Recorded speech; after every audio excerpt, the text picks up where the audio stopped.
Hello, everybody. Welcome back to the Glory Glory My Night podcast. I'm your host, as always, Kyle Quinn, and this is with me here today to discuss the another shambolic defeat to Manchester City, and then we're going to have to. It's definitely a topic now. The future of our Ten Hag, get into that later on in the show, but yeah, it was pretty shambolic.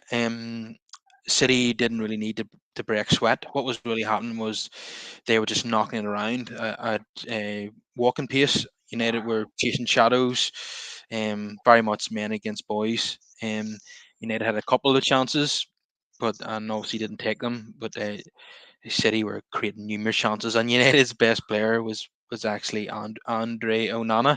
Um, Probably the first game in the Premier League where you would say that he performed, accidentally. Um, but it was an awful performance by United, and again the lack of desire has been called into question. There's definitely certain players who are not giving their all when the opposition have the ball, and when you're playing against a Guardiola team, you're going to be badly exposed when you do that. You're going to expose and do that against most teams. Um, yeah, and once again through the media, again in the last couple of days, we're seeing criticism of the manager's training methods. It feels like it's Groundhog Day, doesn't it, Brush? Absolutely. Um, First and foremost, I just want to say rest in peace to Sir Bobby. Uh, at least that was one good thing. The way it started, I thought, we commemorated him well. Uh, Unfortunate that the performance couldn't go with it.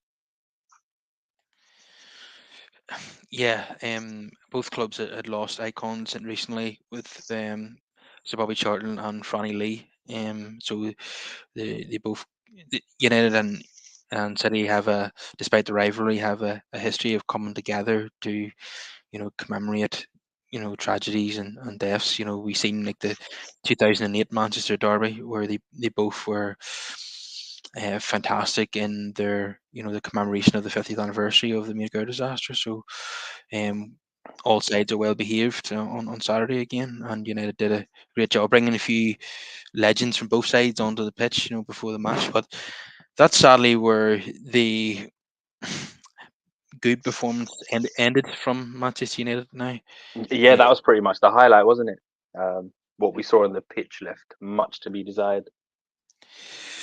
yeah, I don't want to single out people, but Rashford's another very obvious player who's just not given his all. I mean, nobody Mm. could possibly dispute that. Um, and it makes it worse that he was. When I watched England against Italy, and he was given his all in that game. Um, so it's extremely worrying. Now, there's other players um, that they just weren't running. Al- Also when you know it, it's going against us in games. It's 1-0 and 2-0. They just don't have it psychologically to fight back. They just give up and just accept their fate, and we've seen that so many times. Now the manager is like me and you have talked many times at length about that the manager needs a proper structure above him, but that's not going to help Ten Hag become a better coach on the training ground or on match day. Now, some of the bizarre decisions now are kind of reminiscent of Louis van Gaal.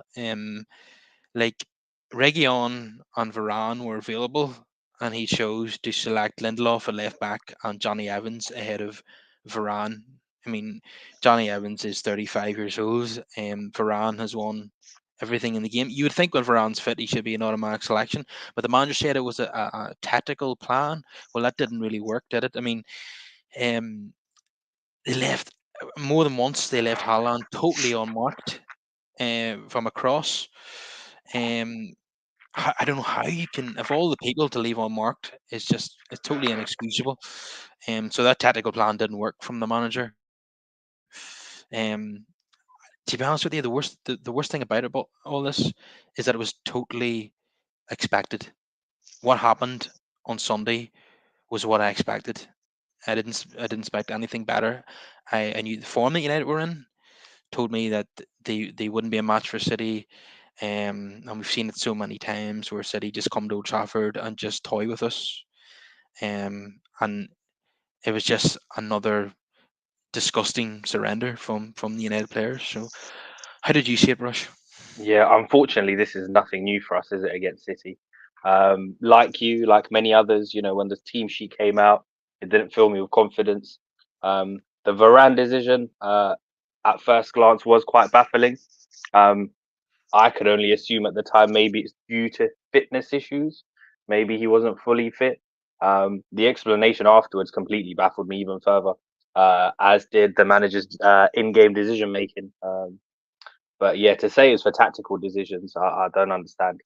I could understand perhaps if he just didn't want to rush him back, and we know how injury prone he is. So going into that crazy busy Christmas period and November, it would make sense if you want to take time over that. Regulon, yes, of course. I always prefer to play natural players in their natural positions. So that would have been nice to see. But again, even if he started, listen, would he have made that much of a difference overall? I'm not so sure. Yeah, the issue with Lindelof playing at left back, apart from being a centre half and playing out of position, Mm, in my opinion, it makes United very easy to defend against because there's no overlapping runs coming down the left hand side. So City know, or any opponent will know, that United will the majority of their attacks will come down the right hand side. They're ready for it. They know it's coming once they've seen the team sheet. Rashford is being doubled up on. Lindelof's not getting round the back, so it makes us predictable and easy to defend against. Now we did have the odd chance on the counter with McTominay and Hoyland, but obviously the chances weren't taken. Um, Now another mistake by the manager, in my opinion, was the halftime substitution. Now this is the seventh time in 9 home games where he's made a halftime substitution. To mm. me, that's an admittance that he's got his team selection wrong. But bringing Mason Mount on for Amrabat and shifting McTominay back to be the whole midfielder went badly wrong. I mean, City, like, we were still in the game in the first half, despite obviously being second best. But then we were just totally outplayed. Then in the second half, once you've got McTominay at the base of the midfield and Ericsson and Mount ahead of him, you have to have a holding midfielder when you're playing against Man City. Absolutely. I understand that it's problematic to have Amrabat on a yellow card, but I didn't understand that decision at all. It's quite baffling, to be honest.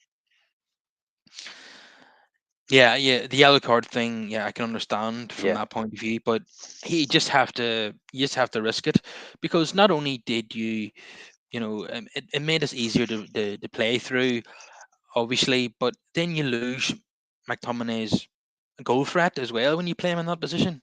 Yes. Um, li- like when you play him higher up, he causes problems for the opposition. He can get a goal. The reason why he's starting games is because we're so desperate for goals. There's nobody providing any goals, despite 400 million being spent under this Hmm. current manager, and which is just totally inexcusable. So McTominay plays out of desperation, because he's got a few goals lately. He scores for Scotland quite regularly. Um, so he plays out of necessity. But what's the point moving him back to number 6 again? Because we've seen years of that, and it's had very mixed success. And against Man City is not ideal. Now, if you remember last season when we were tanked 6-3 at the Etihad, what was the midfield to Ericsson and McTominay? And that's what it was in the second Mm. half as well. So, I mean, he's now making the same mistake twice. Um, so yes, I'm well aware that there are structural issues when it comes to the football operation of the club, and Ten Hag deserves to have better than that, above him. But he's making fundamental errors now in terms of his team selections, his substitutions, his tactics, and I'm really losing confidence now in this manager. Now, how do you feel, Brush? Yeah, I can understand those concerns perfectly. It's a multifaceted issue, isn't it? The one constant for me in all of the chaos is the lack of structure above the manager and the owners. And until there's change above, ultimately, I don't think it makes any difference who comes in. We're just going to be in this constant cycle of managers coming in, staying for 2 years, getting sacked. New man comes in, tries to undo what the previous manager did during their 2 year tenure, and the cycle just keeps repeating. I totally understand your concerns about Ten Hag. We sat here many times, even last season. I think after Anfield, when we said, this is a very unforgiving league, and you have to learn from your naivety and stubbornness. And he's not doing that. So it's right that we critique and question certain decisions. Mason Mount, it looked like it was one of his key signings in the summer. He chased him, he got him in one of the biggest games of the season. Why is he on the bench? Been on the bench in the last few games as well. A signing now. Yes. Whilst I like the player, I don't. I just didn't understand the signing because I felt as if he's more Hmm. of a number 10 or else a wide player, and what we needed, reinforcements in the center of the field, and Ten Hag has decided to buy an attacking player and then use him as a number 8, and with he's never played before, so it didn't make any sense to me. And And yeah, because the concerns were there. Like, because I remember at the time when we were speaking about it, I said it was on paper, it was a signing that made more sense for Klopp than it did for us, because of his attributes and what he offers. Um, and yeah, and that balance isn't there. So if he comes into the team, you're either shifting him or Bruno out, and we'll have to come to Bruno because yeah, his mhm. performance, yeah, shocking. Yeah, Mason Mount is not. He's not given the best possible chance of success at the club, and now the manager is now just made him a squad player after making a beeline for this player in the summer. A player As this, which we could have got for free next season. yeah, that's right. We spent 60 million on him, Yeah. and that we'd have been safer spent putting that money towards signing Harry Kane. I don't want to go over this again, but we should have got a striker in the summer that guarantees goals. Now, I'd say like, We absolutely could have tried. I mean, if they would have negotiated with us or not is a different matter entirely, but we absolutely could have tried. Or that money could have been spent elsewhere. The fact that even the Hoyland situation. Listen, I can't criticize the young man too much. He's only 20 years old. He's had one season in Serie A. He scored 9 goals last season in the league, I think. He's not going to get us goals in double figures, not yet anyway. Um, and there's no able-bodied backup. We're still relying on Martial as the backup. It's ridiculous. And when you spend such a hefty sum like 72 million, and then there's nothing left in the kitty for any sort of backup, this is the situation you find yourself in. yeah, it's a long term signing, but the manager needs goals here and now, otherwise he's going to lose his job. Yeah. Um, Either so that or he needs to buck up his ideas and change things, and also not be afraid to drop players when they're out of form. although it's a difficult one. Hoyland has not scored any league goals in 7 appearances, but the crowd appreciate him because of his effort. One of the few players who gives his Hmm. all.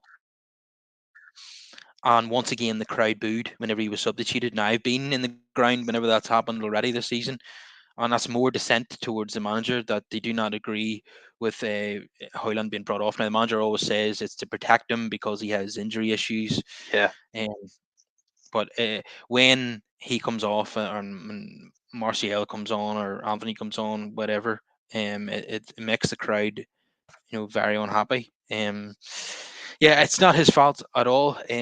He's obviously a very talented player, but hasn't at 20 he hasn't added goals to his game yet, and this is why he scored 3 goals in the Champions League and nothing in the league. But he shouldn't be in this position. Um, we should have Exactly.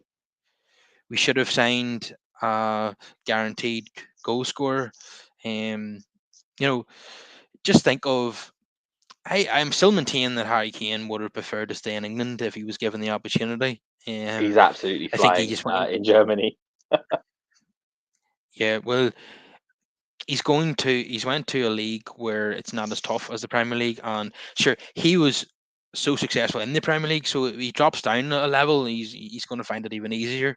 The goal Yeah, from I don't know if you saw the highlights the from goal the from the last halfway game, pal. line, The halfway goal from line. the half, Yeah, yeah, yeah, yeah. Hat that trick and was, an assist. I think. Yeah, he's got more goals than appearances, I believe.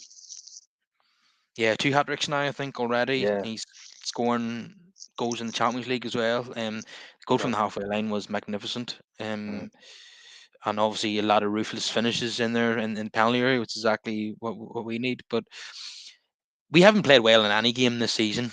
mm. Even the wins have been lucky. I mean, we needed a penalty save in the 96th minute, to beat Copenhagen at home. Against Wolves, we should have conceded a penalty towards the end of the game, and they've all been narrow wins apart from the League Cup match against Crystal Palace. It's really, really poor. But had we have got Harry Kane, he might have got us out of jail in a number of those games. But there's I nobody to think get us he, out of jail. I think he also would have probably papered over the cracks. It would have been like the Van Persie coming into that squad uh, in 2012, 2013, where obviously in the immediate situation, like it made a difference, but long term, was that the best use of the money? Because we No, but I really only mean, got one season out of it. but let's be brutally honest. Ten Hag does not have a job for life at United. He needs results, and he No, needs them now. he Um, does. For me, like because of the things that we've already mentioned, I don't see the point in sacking him, especially without any kind of proper plan in place. But I believe his current contract only runs to what, next summer? yeah, we've discussed this already. There's absolutely no Yeah. way that he should get an extension to his Yeah, contract. yes, yes. So I hope they've learned from their mistakes of the past, and don't offer him a new contract and just see this term out to see how it goes, and then Well, assess the situation at the end, perhaps. the way things are going now, it's no secret that there's going to be minority investment from Ineos with a view to Yep, full ownership in the next few years, and they're supposedly going to be taking charge of football operations. And already there's lots of speculation about the changes that they're going to make. And we've all got to hope that they're the right changes. Now, I think Richard Arnold will be the first to go. He might even jump before he's pushed. So these, and I think John Murdo should be replaced as well, because when you see Ten Hag making almost every signing, you have to ask, what is John Murdo actually doing? What is he contributing? So absolutely. as when new shareholders come in, they always change they tend to change the chief executive, the football director, and the manager then eventually as well. So I expect to see wholesale changes whenever they come in. We just don't know when exactly that's going to be. So I don't think the current regime will change the manager. I think they'll leave that up to Jim Radcliffe to do that. So he will continue in his role, I think, as long as the Glazers are still in charge of the football operation. But I think once Ineos take charge, then I think he'll be on borrowed time, because they always want to bring in their own man, new shareholders, Mhm. so or new owners, whatever the case may be. So it, the current manager always needs results right away, otherwise he's out. So, and that's obviously not happening. I mean, it's 5 losses out of the 10 league games. Very lucky to win most of those 5 games that we did win. Um, 2 defeats in 3 matches in Champions League. I mean, we've got to win 2 away games now to stay in the competition. I feel. We've won in the League Cup, but I think our time in the League Cup could be up as well tomorrow night against Newcastle. Yeah, it's not great. We're going backwards again. We hope that Ten Hag would have built on a reasonably successful first season, getting a trophy in top four. With the caveat of all those horrendous defeats away from home against the better teams. But that form has continued against the top teams in the league this season, and we're not performing well in any games. I mean, look at even Sheffield United as an isolation. They've lost 5-0 to Arsenal. They've lost 8-0 to Newcastle. They've at 1 point in the Premier League, and we struggled to a 2-1 win against them. It took a long range effort from Dallo that the keeper should have saved for us to win against them. I mean, it's just shambolic at the moment, isn't it? Yeah. The only thing I can say about that game is that I never really felt that we were threatened. Um, I thought a set piece is the only way they were going to score. But yeah, we don't make anything easy for ourselves. You just don't really know where the next goal is coming from. Like even the Dalot one, it was a bit out of nowhere. The players that you need to shine are not doing it. Um, Yeah, if you look at the last few goals we've scored, and then there's been a number of nils where we haven't scored at all, and yeah, including at the weekend. But our last few goals have been scored by Maguire, McTominay, and Dallo. That yeah. And I think it's quite telling that our top goal scorers are Scotty and Casemiro. yeah, and Rashford has one goal so far this season. Yep. Um, and Hoyland has no Premier League goals. Anthony has no goals or no assists. Yeah, it's pretty bad. I mean, I've seen a stat there that Erling Haaland has as many goals as United do this season, which is pretty embarrassing. I mean, because he's not even been as prolific as he was last season. And Man City have not been, as strong as they were last season, but they haven't needed to be. They don't need to be against United. They don't need to be, do they? And they always come into their own come the business end of the season as Mhm. well. Even last year, Absolutely. they weren't at their best till after Christmas. Yeah, I suppose one thing we've got to mention is that I know they weren't really tested, but Bernardo Silva was majestic again, as he has been many times against United. He Um, was, I think, like you mentioned earlier, though, like it's absolutely criminal. To leave Haaland unmarked the way we did, probably the most lethal striker in Europe, if not the world, at the yeah, moment. the warning was there right at the end of the first Yeah. half. He had that free header which Hmm. Onana made a brilliant save from, Yep. and then they go and leave him unmarked again, and he scores. Yep. Yep. It's And then again, you mentioned it as well. With the change with Ericsson. Ericsson, bless him, he's not got a defensive bone in his body. He doesn't pick up his man, drags there's one of the no defenders out because of that, and then again, Haaland's open. yeah, there's no Uh, way Ericsson should be playing 86 minutes, and yeah, because he always tires in games, yeah. so he should have come And off from after. that range, I mean, when you see the replay, you think, oh, could Onana have done better? But no, I'm probably being a bit harsh to be fair for Well, the second goal. given Onana's overall performance in the game, it would Yeah, be hard to blame yeah, him it would on. be harsh. Yeah, yeah. Yeah, I thought it was it was probably his best performance, which is weird to say considering we lost 3-0. Um Well, I did think that his save from open play and the penalty save mm, against Copenhagen would give him confidence, and it hmm seems to be the case. But I mean, yeah, that's a tiny positive. that is Com- a tiny positive. And again, like the defense is the place where that's the bedrock of any team. That's where you want to see the least amount of changes. And obviously our first choice pairing have been out. Martinez is out. Shaw's been out for a long time. We need a settled back four. yeah, and for me, Dallo doesn't get into the best back four. If you look at, I think it was the Haaland goal, um, the goal from open play, that is, there Dallo does not see the overlapping run. If he anticipates that, he might be able to cut out the cross, but he doesn't see it coming. And I could see it Yeah. coming watching on Hmm. TV. So it's very easy for Bernardo then just to Yeah. cross it in for Haaland to, and then obviously him being unmarked. I mean, the Yeah. defending was just absolutely And I brilliant. tell you what, as good a performance as Onana had, we saw the master at work in what we're trying to do with him in Edison. The Mhm. passes were just unbelievable. The way he was responsible for starting attacks that just finished us. I don't think he gave Yeah, the ball away, not once. I think all of his passes as well were to teammates. yeah. Unfortunately, he didn't do what he did 3 years ago when he bowled one out to McTominay, and McTominay just took it away. Yeah, um, our best chance probably fell to Rashford, but yeah, it went agonizingly close. But yeah. well, McTominay had a chance. I think it was probably the last kick of the first half. Yeah, straight at the keeper there, Yeah, wasn't it? It was a good yeah, strike, but unfortunately just straight at him.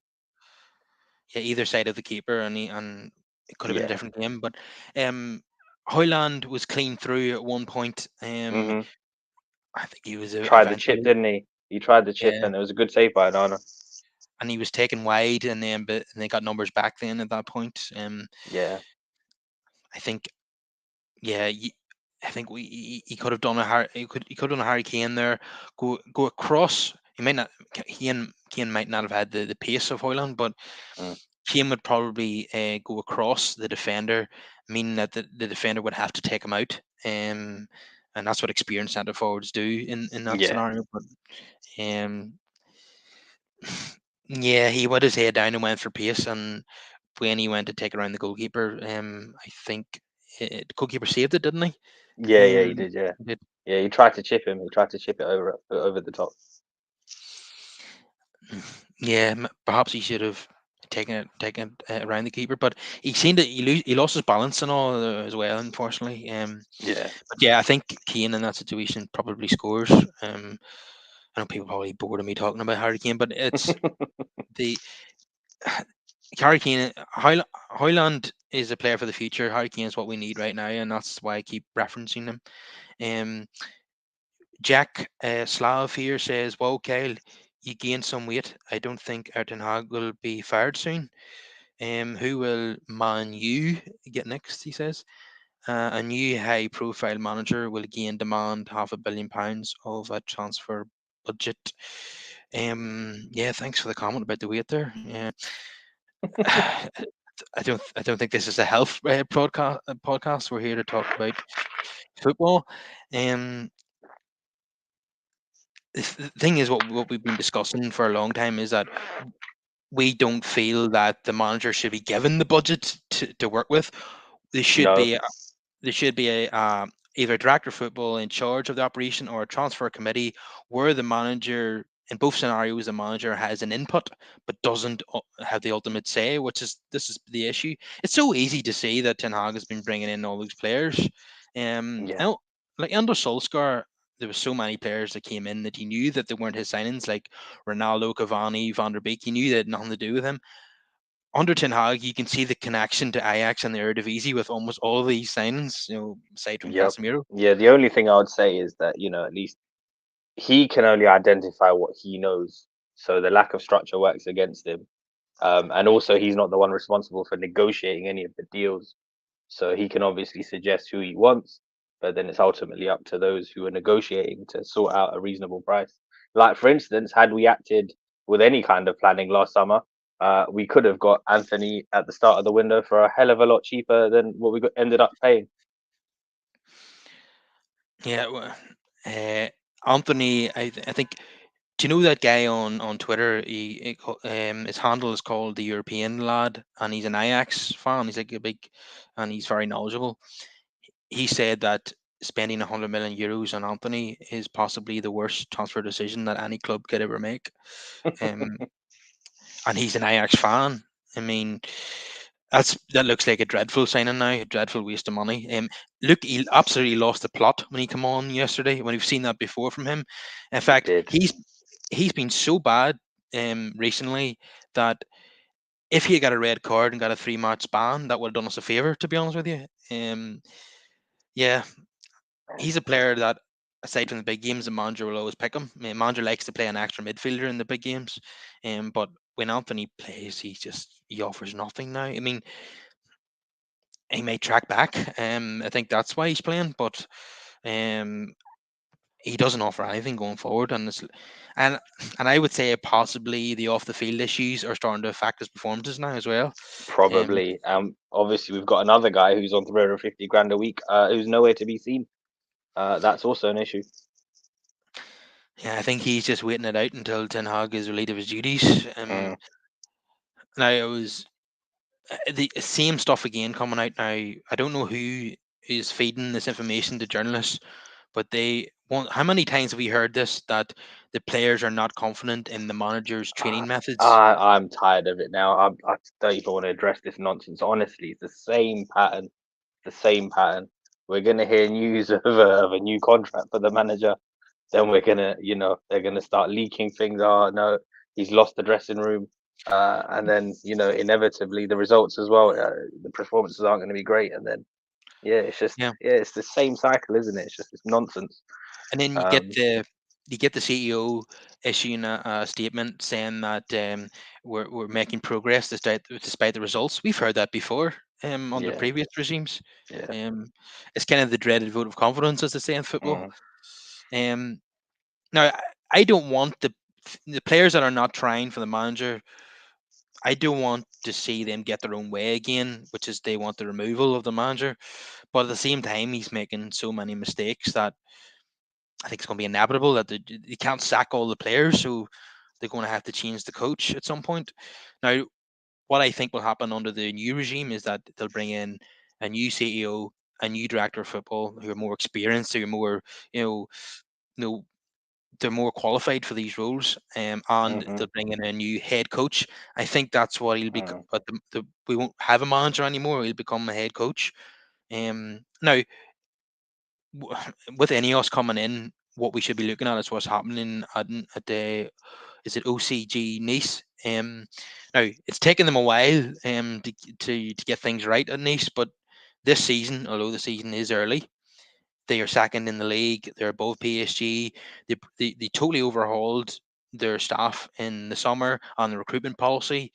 They brought in new director of football, CEO, and head coach, and they totally changed their recruitment policy to rather than signing, big names that are on the way down. They brought in younger players, and they reap the benefits of that now. So it seems as if Radcliffe and Brailsford have learnt from their mistakes, and that might be useful when they take over at United. What's your thoughts on it, Brush? it is early days, and also starting this season, Liga, and they've gone back to 18 teams instead of 20. So that could also reflect their current position in the league. But in terms of actual structure and recruitment policy and what they're trying to do, yeah, if they do come in as minority shareholders and start to implement those kind of changes, I would definitely be on board.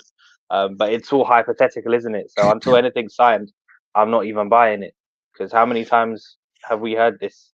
Until it's done, I can't rely on that.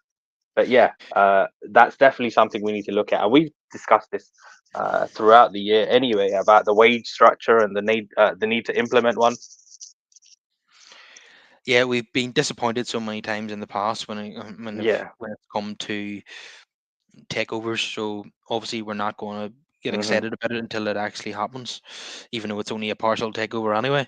Um, Yeah. so Jack Slav here says, I think the problem is Bruno and Rashi both want the ball in their feet and then decide what to do next, slowing the game down. Yeah, remember the game where they both weren't playing and Garnacho and Palestri did Palace, I think, in the League Cup. Yeah. Yeah. League United, Cup.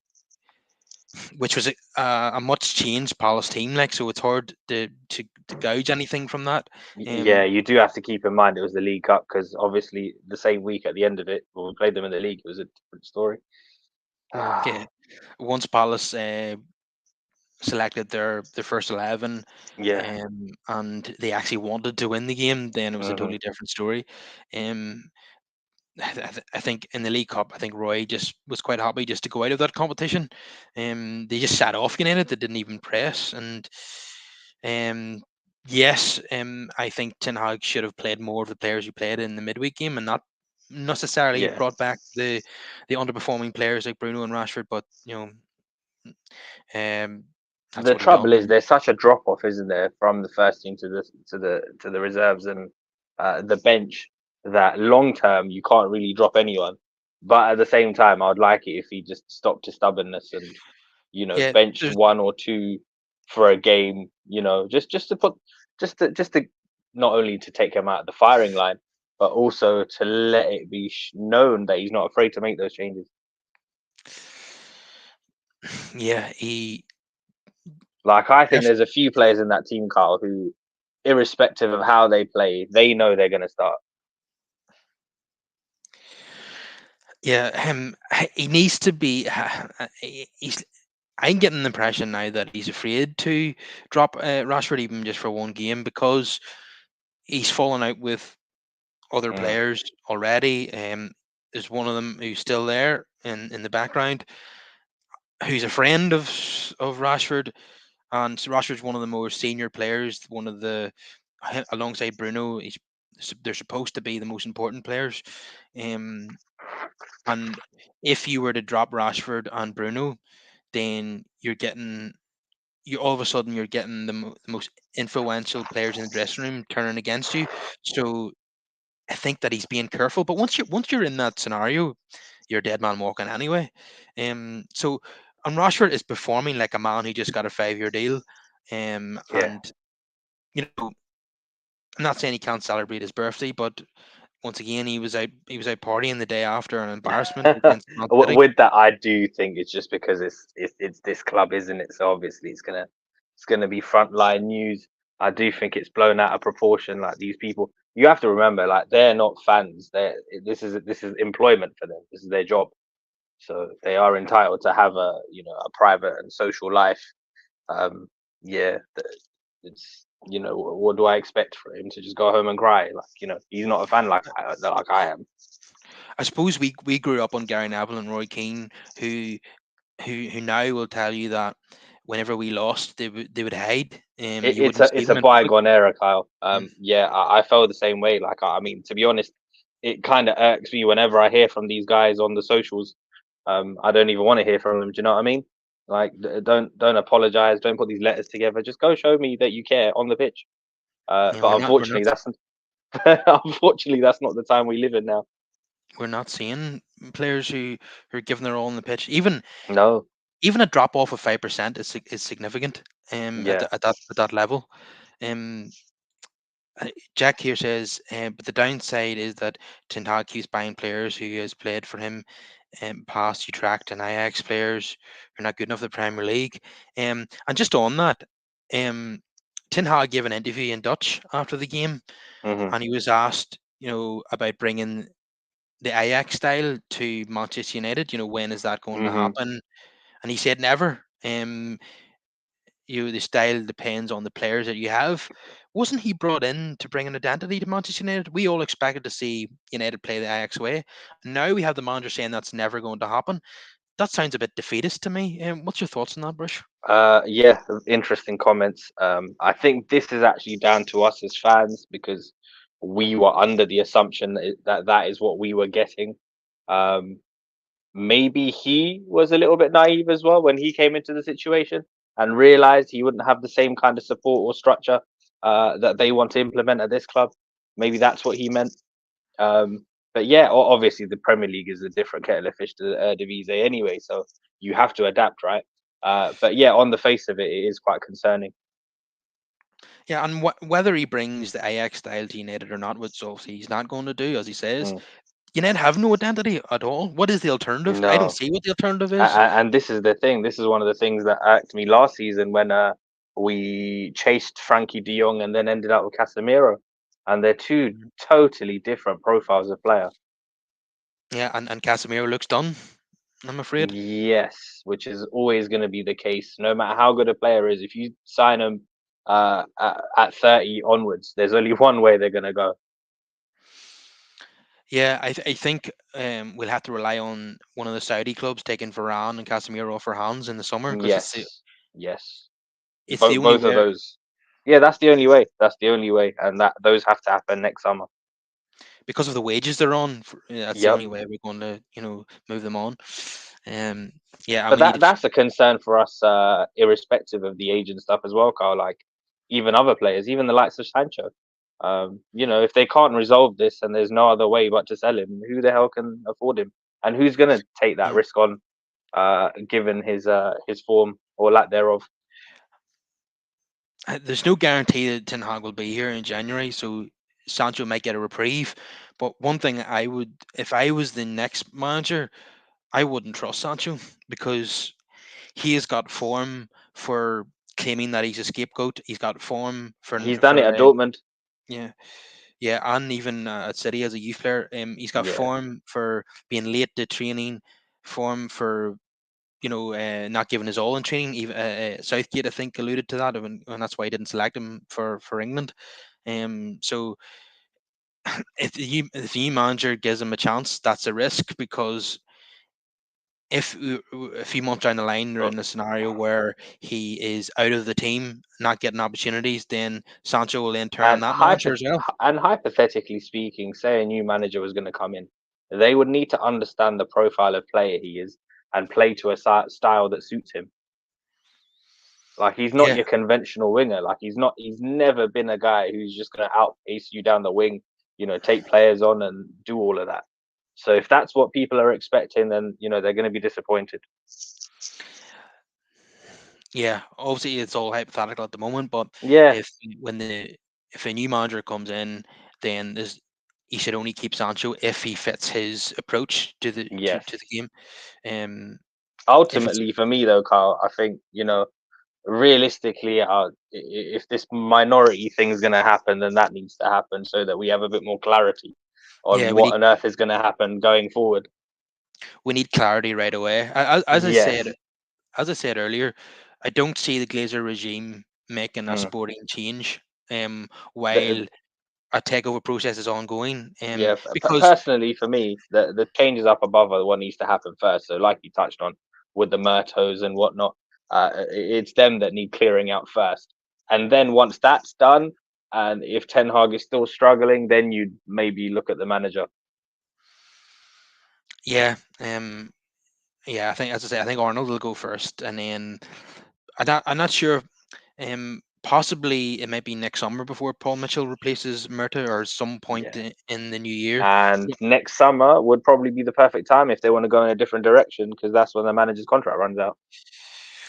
yeah. The only thing is that we're going to be in the Europa Conference League probably by next summer if we don't, arrest I the mean, slump. we say this, but it's always doom and gloom, isn't it? What's the lowest we can finish? But it's getting like look at the likes of Aston Villa and Brighton and Newcastle now and Tottenham. It's getting very hard to even finish in the top six if you're not playing well.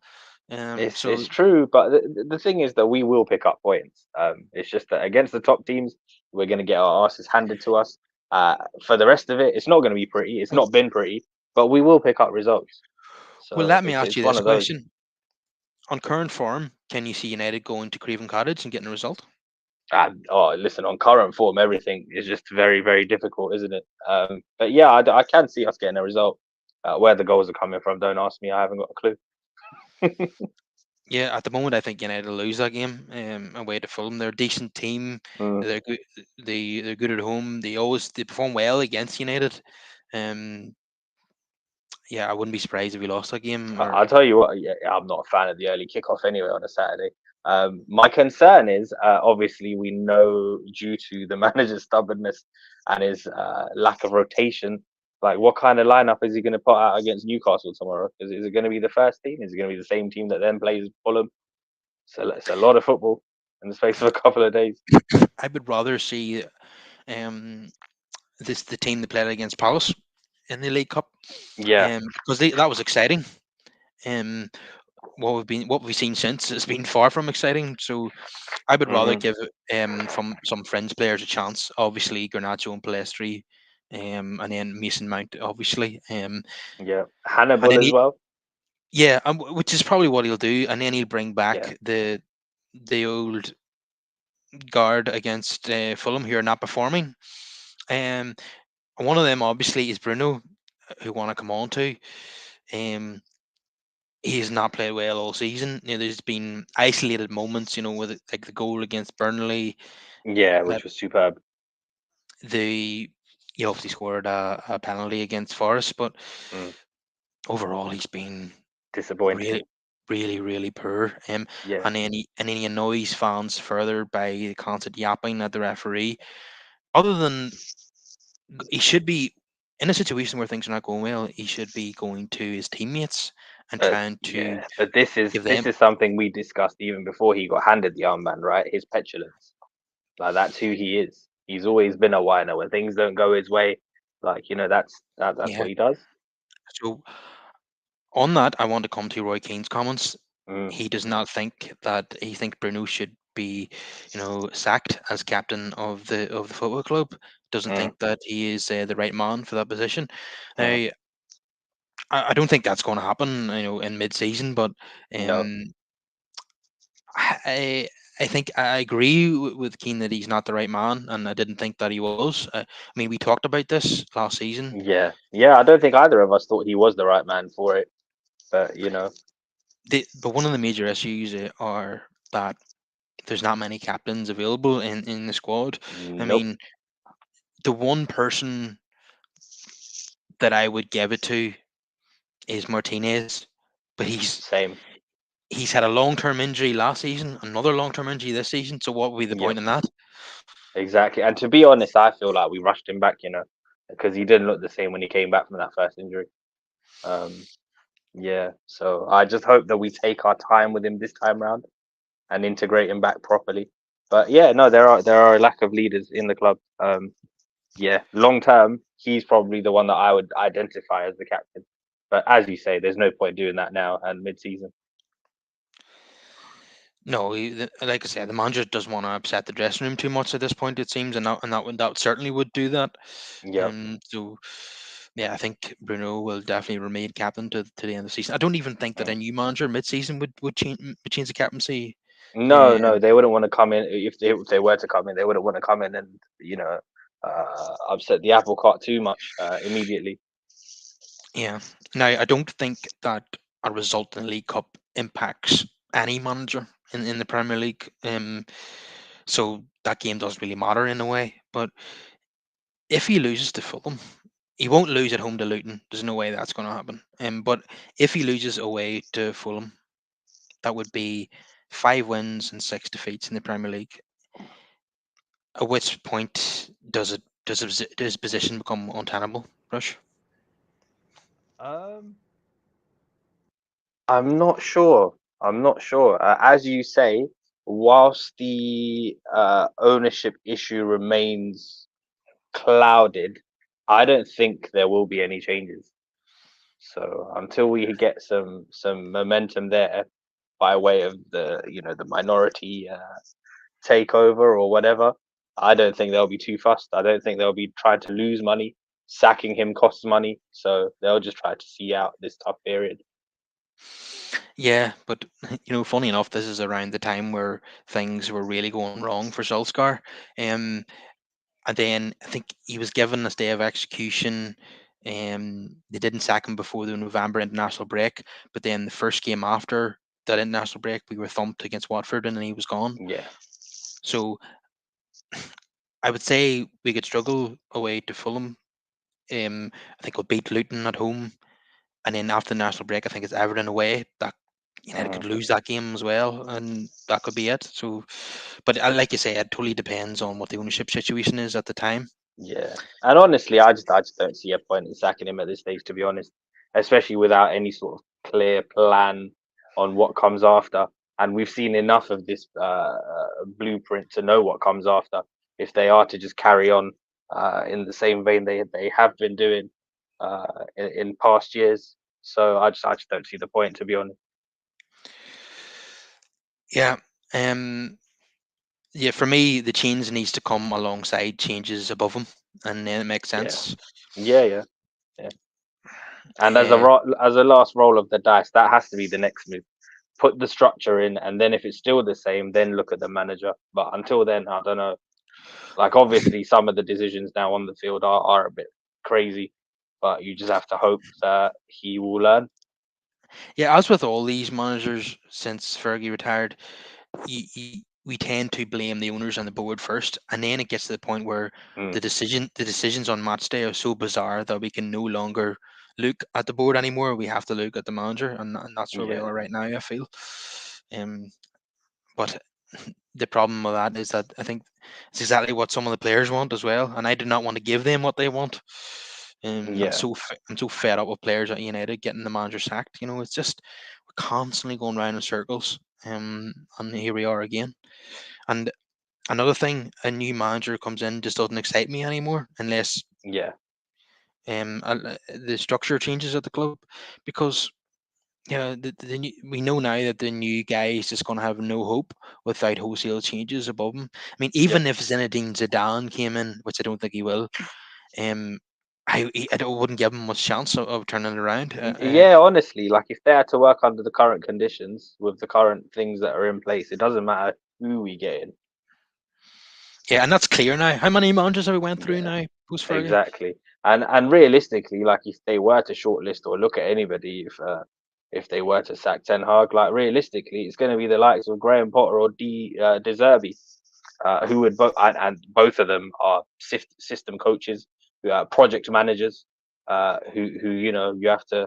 It will take time to build whatever it is that they want to do, and yeah, I just don't think under the current structure we're built to provide any of that. So ultimately, I don't see any point in sacking the manager. Yeah, and I don't think the Glazers will. They'll leave it up Yeah. to Radcliffe to make that choice whenever he comes in, Mm. if Hmm. he comes in. We're always we're never we never believe that the Glazers will actually sell, a stake to somebody else unless it actually Yeah. happens, because these people are so dishonest and unreliable. I mean, that's why Sheikh Jazim just got fed up with the whole process and just walked away, because these people are so Hmm. flaky, and difficult to deal with. And so Yeah. Do you this, remember we discussed it last year as well? Like the way they worded it, it was so that that they're basically just testing the waters. Never did they actually say that they planned on selling. You know. yeah, yeah, they didn't word it that they word did they Yeah. Yeah. It what way was. did they word it again? Um, that they were, They were exploring, I think. yeah, But yeah, no, yeah. it was. I remember at the time when we were going through it, it was a very clever use of words where, yeah, they didn't actually specifically say. Like people just assumed that it was a sale. Yeah, and I think this is what they wanted all along, was just to sell a minority Yeah, stake to get yeah, investment. yeah. But Jim Radcliffe is not a mug.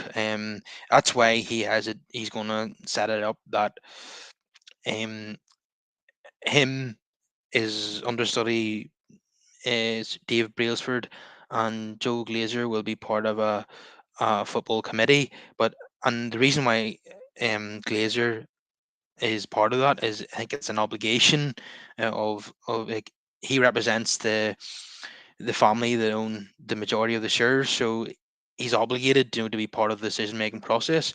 But he's going to be outvoted 2-1 there, by Ineos, so, and he seems to be happy to sign up to that. That's what we've been led to believe. So there is going to be changes with the football operation. Probably what if this goes ahead, what I anticipate over time is, even when the Glazers actually, they didn't disappear out of nowhere at United and buy the majority of the club. They actually bought the club in stages, and that's probably what Ineos is going to do as well. So, Hmm. but obviously the Glazers, there must be some kind of reason why they're doing this. Um, rather than selling all the club now, they're doing this over a period of time, because they probably think that they can get more over a period of time than they will just by selling all the club at once. So that's that's what they're motivated by. They're motivated by money, so that must be the reason. And even Um, with that, though, you would think that any minority shareholder wouldn't buy into it without certain guarantees in place. yeah, Or that's what I'm saying. That's what I'm yeah. saying. Like, Radcliffe and his company, and these guys are not mugs. Hmm. They're not coming in to play second fiddle to the Glazers. They're used to being in Yeah. charge. So that's And why. surely there has to be an end figure as well, like at the end of the 3 years or whatever, when they need to buy out the rest. Like Yeah, we would. surely they can't just pull the rug out and change their mind or hold them to That's ransom and demand more money. that's what needs to be clarified. Yeah. When is the date of the full takeover? What is the succession plan? We need to be Hmm. told, and what is the time frame for all this.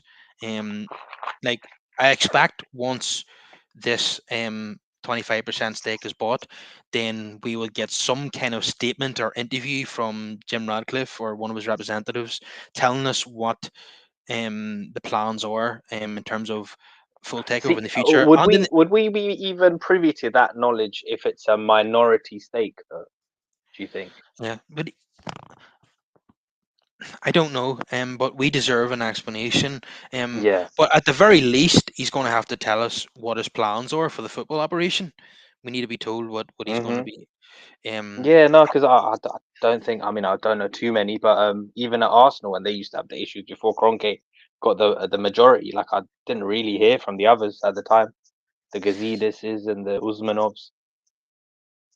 but this is a bit different the way he's coming in to actually run the football side of the club. So Yeah, and it is with a view to take over all of it. So yeah, I guess so. I guess so. yeah, they have that. That's why it's going to take a few weeks because they have to iron Mm, out all the details as hmm. to probably not just how they're going to run the club jointly, but also, what are they going to put out in public? They also have to determine that too. But they have to give the fans some kind of insight into what they're going to do, and even if it's without detail, we still deserve some kind of statement. Um, Absolutely. uh, but I suspect that they're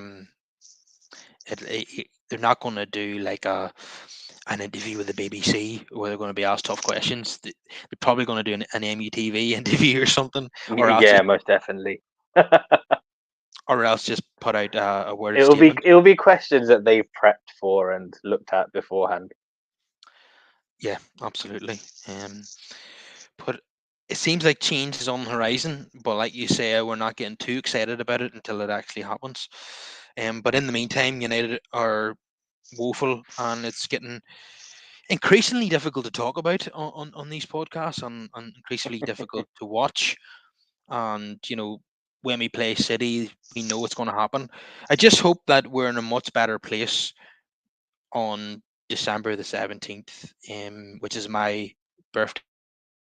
But not just because of that, it's because that is our next trip to Anfield. Um, if Ah, jeez. we continue, if we continue to play like this, they might even better their 7-0 result because they're actually, if you noticed in recent times, City, Guardiola can, when they're just toying with United, they can slack off a wee bit and just settle for the 2-0 or 3-0. Liverpool are more ruthless. They will Yeah, absolutely they when they sniff blood, they just go all out, don't they? So yeah. Liverpool will pull us to the sword if we play like this. Because United players would go into the game with absolutely no belief, and then when they go 2 Hmm. 0 down, they'll just give up, and it just would be any score then. So, yeah, I think unless something dramatic happens in the next 6 weeks, I think we'll get battered in that game anyway. But I just hope that United are in a better place going into that game. But we have reached a point now where we can't even guarantee that the manager will even take charge of that game. Um, but yeah, they will all come down to how quickly Radcliffe gets his feet under the table. Have you heard about this guy who's apparently going to become the CEO of United when as soon as Ineos come in? Jean-Claude Blanc, I think he used to be the CEO at Juventus. Apparently, he's going to come in right Yes, away to take yes. over. I read a little article about him. I don't know too much about him to be fair, but yeah, it did quote his previous experience at Juve. Yeah, Um, the good thing is that he has experience of running top yeah. football clubs. He's not an accountant. He's not an accountant or a banker, Hmm. you know. I think the club But he, itself concerns me a little bit though, because Juve over the years have had all kinds of scandals associated with them. yeah, yeah, and Jean-Claude Blanc, was he involved in putting in the plans for the Super League as well at Juventus? That would be a concern. Yeah, So yeah, those kind of things we'd have to look into. um, what would be more exciting though would be Paul Mitchell coming in as director of football. That'd be hugely exciting. Not that we'd get to watch his work on a day-to-day To be basis. honest, just whoever comes, I'll just be excited at like someone giving me like a couple of bullet points on what they set out to do, just a clear plan. Yeah, and there's even a possibility that former Liverpool director of football Michael Edwards could be involved. Now Mm, he's now created his own consultancy firm, so maybe United might hire him as well too. But yeah, yeah, it's anything would be better than the current structure. Richard Arnold is just he has the same qualifications as Ed Woodward, and John Murtagh was another in-house appointment who wasn't qualified yeah. for the role. So all that needs to change, and I mean, he'd never done it before, had he? So yeah, it's completely no, new to him. yeah. So hopefully we get the changes that we need at all levels of the club, and then Hmm. we can start making progress. But at the minute, it feels like after one step forward last season, we've taken two steps back, and Mm. we're now in a situation where the manager is under severe pressure, and a lot of you're seeing even fans who are very very patient with managers.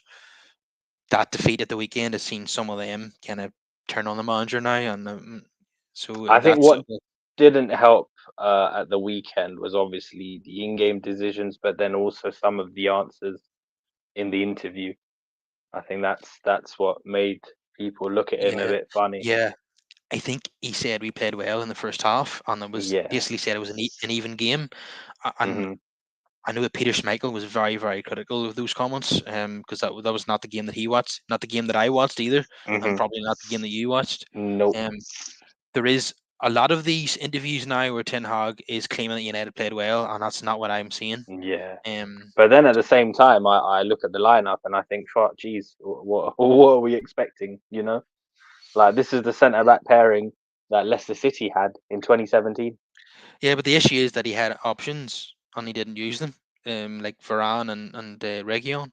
I Yeah. mean, With that though, again, I don't know how much of a difference they would have made, honestly. and is there? Uh, there is the possibility that Varane's actually injured and the manager's just sick of telling the Yeah. press that, Yeah, and just but then it's just so baffling when he says it's for tactical reasons. But honestly, I that's what I thought. My first assumption was, listen, you got to wrap Rafa up in cotton wool because we've got a lot of games coming up, and then yeah, if there's any yeah, sort of niggling doubts with him, you just you don't risk it. Um, and Evans is experienced, and he's played alongside Maguire a fair bit. And as for Regulon, I mean, listen, he's the third choice. Yes, he's a proper out and out left back and we don't have another one of those in the squad at the moment that's fully fit. But again, he's not got a defensive bone in his body. He'll get forward, but then he probably would have got exposed down that left hand side as well. Um, yeah. yeah, difficult. I I could live with Evans playing instead of Varane, but see Lindelof at Yeah, left back, I just can't take that. yeah, yeah. The thing is for me, like it's not even about the loss really. Like losses come.